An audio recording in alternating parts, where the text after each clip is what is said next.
So friends welcome back to my channel. ఈ రోజు అయితే నేను ఇమ్రాన్ అన్న వాళ్ళ గణేష్ నిమజ్జనం దగ్గరికి అయితే వచ్చాను. మీకు ఒకసారి అయితే అరేంజ్మెంట్స్ అయితే ఏ విధంగా అయితే ఉన్నాయనేది మీకు బ్యాక్ సైడ్ అయితే కనిపిస్తున్నాయి. మొత్తం వచ్చేసరికి అయితే 5 ప్యాడ్ బ్యాన్లు అయితే పెట్టాడు. ఇంకా షార్పీస్ కానీ మొత్తం ఫ్రేమ్ చూసుకుంటే అయితే ఎగ్దమ్ అంటే ఎగ్దమ్ ఉంది. అలాగే మీరు తప్పకుండా లైక్ చేసి సబ్స్క్రైబ్ కొట్టండి.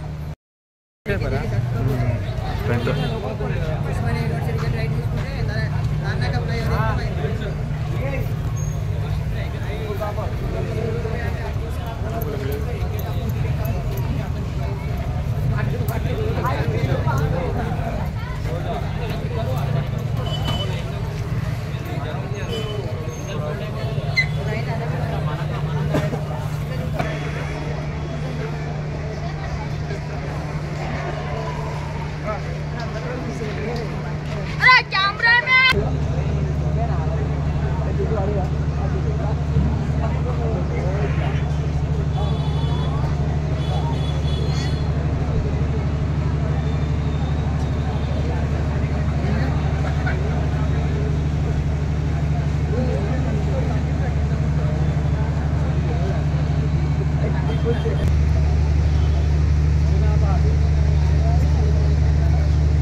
మస్తు అయితే మొత్తం